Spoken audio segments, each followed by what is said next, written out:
Blog কী থেকে শুরু করব কিছু বুঝে উঠতে পারছি না। সত্যি কথা বলতে ব্লগ শুরু করতে ইচ্ছা করছে না সেভাবে। ভিডিও সেভাবে তো করতে ইচ্ছেই করছে না। এমনিতেই আমি কিন্তু সমস্ত রকমের ভিডিও করি না। যদি খুব খুশি আনন্দের মুহূর্ত থাকে সেগুলো শুধু ভিডিও করতাম। কিন্তু আমাদের জীবন থেকে তো সেই খুশি আনন্দটাই চলে গেছে। তো ভিডিও করে কি হবে? তবে হ্যাঁ, ভিডিওটা এখন একটা কারণেই করি, যেটা আমাদের পরিবারের সঙ্গে হয়েছে সেটা যেন আর কারোর সঙ্গে না হয়। কারণ যাদের যায় শুধু তারাই এই যন্ত্রণাটা বোঝে, বাদবাকি আর কেউ বোঝে না। সে যতই মুখে বলুক না কেন, এখন বলছে একটু পরে ঠিক ভুলে যাবে, কিন্তু যাদের যায় শুধু তারাই জানে এই কষ্টটা ঠিক কতটা কষ্টের। সারাটা জীবনের মধ্যে একটা দাগ থেকে যায় আমাদের মনে। তো দেখো, ওই যে ভাইয়ের ছবিটা দোকানের এখানটা নিয়ে আসলা হয়, যেহেতু ওই ঘরে তো আমরা সেভাবে থাকবো না যে ঘরে আগে ফটোটা ছিল, তো এই জন্য নিয়ে আসা হয় যে দোকানে কোথাও একটা রাখা হবে। আসলে ফটোটা এতটাই বড় না, ঠিক জায়গা মতো রাখা যাচ্ছে না। আর আমাদের ঘরও যেহেতু ভাঙাচুরা একদম, সব ভাঙা হয়েছে, তো কোথায় রাখা হবে? আর সোনু এসে ধরলেই আবার কাচের জিনিস ভেঙে যাবে। তো সেই জন্য এটা আপাতত এখানে রাখা আছে, ঠিক মতো ব্যবস্থা করতে হবে রাখার জন্য। তো দেখতেই পারছো দোকানে একটা বিছানা আনা হয়, যেহেতু একটা জায়গা নেই যে একটু শুবে বাবা, তো এর জন্য দোকানে আনা হয় খাটটা। সবসময় তো বসে থাকতে ভালো লাগে না কারো। তো দেখো, আকাশের অবস্থা আজ কিন্তু খুবই খারাপ। কালকের থেকেই মেঘলা মেঘলা আকাশ, রাত্রে বৃষ্টিও হয়েছিল, আজকেও বৃষ্টি হবে হবে ভাব। আর এদিকে কিন্তু আমাদের বাড়ি একদমই ভাঙা হয়ে গেছে। আমরা 3 ভাই বোন মিলে শুরু করেছিলাম কাজটা, মানে ঘরের সব জিনিসপত্র বের করা কিন্তু 3 জনেই শুরু করেছিলাম। আর আজকে তুই আমাদেরকে ফাঁকি দিয়ে চলে গেলি।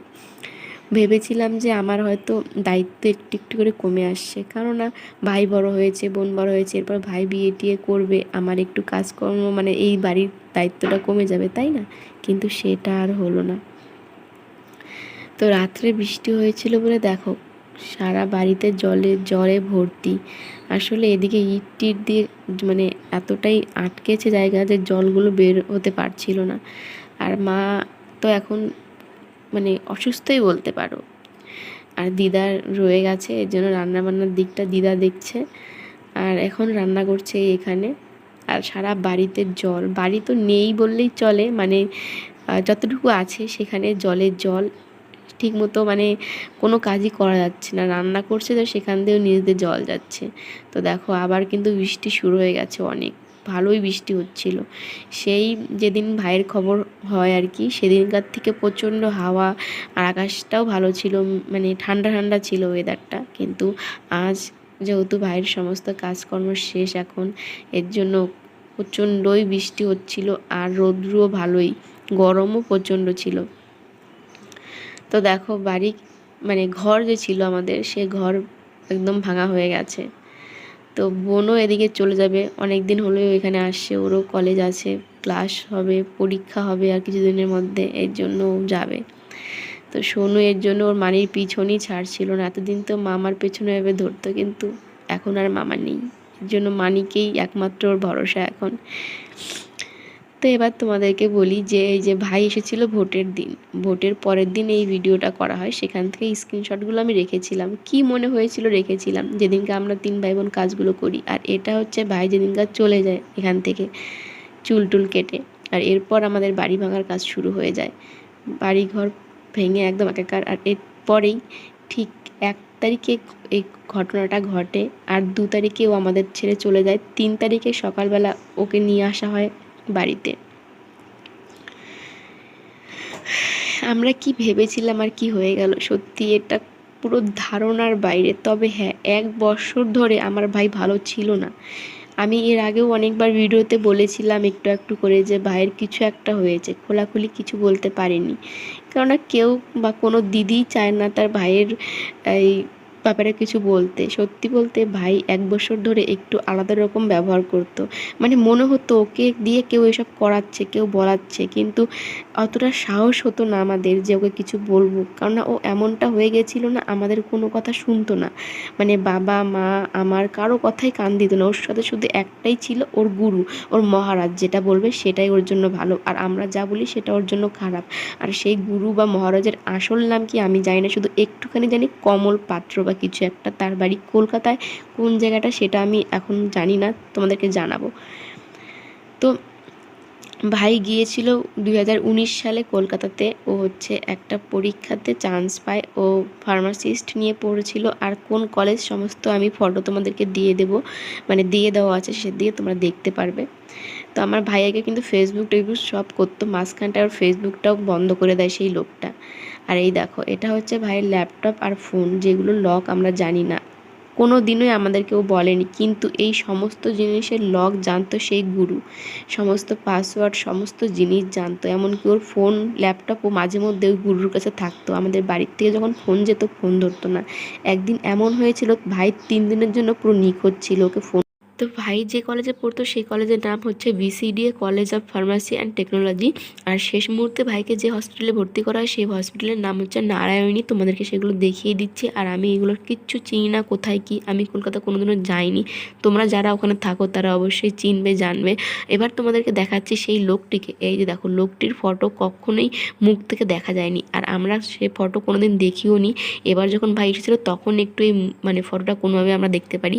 আর দেখো, তার প্রোফাইলে আমার ভাইয়ের পেটিএম দিয়ে আর কি দেওয়া। আর ফেসবুকেও দেখো সেরকম মুখ দেখা যাচ্ছে না। আর শেষে এই যে এই ফটোটা লোকে তুলেছে লুকিয়ে, আর এটা হচ্ছে হসপিটালে বাবা যখন যায় তখন সেই লোকটি ওখানে আসে। আর লোকটিকে দেখে কোনোদিনও কি তোমাদের মনে হচ্ছে যে ইনি একজন গুরু বা মহারাজ? আর ভাইকে যে বলেছে গাছ থেকে পড়ে মারা গেছে, সেই গাছটা হচ্ছে এটা। আর আমার ভাই গাছে উঠতে পারে না, কোনোদিনও গাছে ওঠেনি। লোকের কথা মতো যদি আমি মানি যে ভাই গাছ থেকে পড়ে গেছে, আচ্ছা পড়ে গেলে কি শুধু মাথাতেই লাগবে? হাত পা কোথাও কোনো চোট লাগবে না কেন? আমি তো জানি গাছ থেকে পড়ে গেলে মানুষের হাতে পায়েই বেশি লাগবে, কিন্তু হাতে পায়ে কোনো চিহ্ন নেই, শুধু মাথাতেই কেন? এরকম অনেক অনেক প্রমাণ আমাদের হাতে আছে, যেগুলো থেকে বোঝা যাচ্ছে যে সমস্ত জিনিস সেই লোকটিই করেছে, যে আমার ভাইয়ের গুরু বা মহারাজ সে ছিল। এখন শুধু আমরা ভাবছি যে তাকে কি আমরা আদৌ ধরতে পারবো, তাকে কি এই শাস্তিটা আমরা দিতে পারবো আমার ভাইকে, যে এতটা কষ্ট দিয়ে মেরে দিল।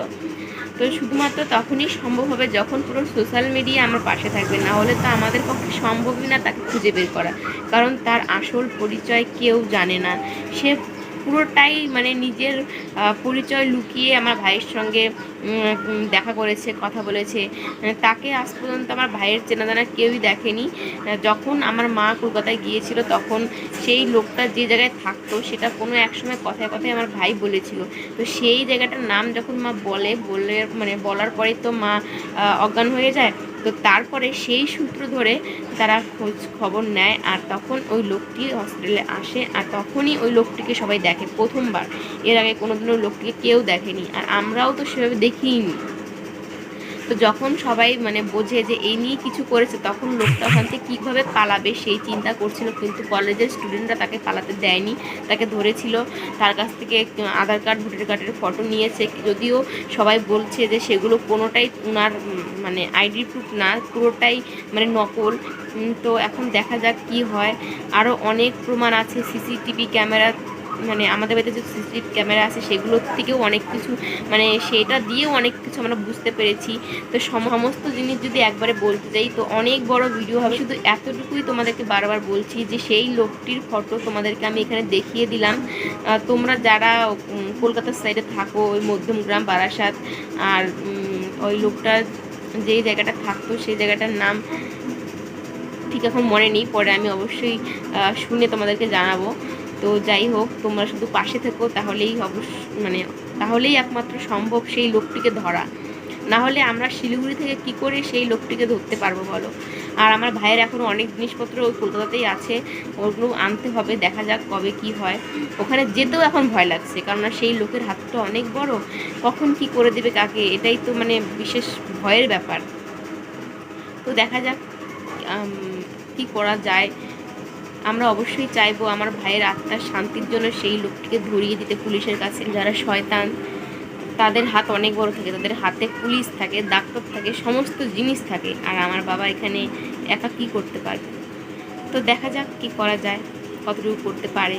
তোমাদের সাহায্য ছাড়া কোনো কিছুই সম্ভব না, তোমরাই একমাত্র পারবে সেই লোকটিকে খুঁজে বের করতে। এই মানে ভিডিওটা যদি একটু ভালো মতো ছড়িয়ে দাও সব জায়গায়, এই বিশেষ করে লোকটির ফটোটা, তাহলেই একমাত্র সেই লোকটিকে ধরা যাবে। তো তোমরা চাইলেই একমাত্র সেটা সম্ভব হবে। আজকে আমার ভাইকে আমরা হারিয়েছি, কাল আরও অন্য কোনো বাড়ির কোনো ছেলে যেন এত বড় ক্ষতি না হয়, সেটাই অবশ্য আমরা চাইবো। এখন খবর বেরোচ্ছে যে ওই গাছের ওখানটা নাকি প্রত্যেকটা বছরই এক একটা করে ছেলে মারা যায়। আর বিশেষ করে এমন এমন ছেলেকে ওরা খুঁজে নেয় যাদের বাড়িতে একটাই ছেলে, যাদের পেছনে বাবা অনেক টাকা পয়সা খরচ করেছে, শেষ মুহূর্তে কিছু একটা হবে বলে ঠিক শেষ মুহূর্তের আগেই তাদেরকে মেরে ফেলে। তো তোমরা ছাড়া কোনো কিছুই সম্ভব না, তোমরা চাইলেই আমরা এগোতে পারবো, শুধু তোমরা আর কি পাশে থাকো, তাহলেই সম্ভব।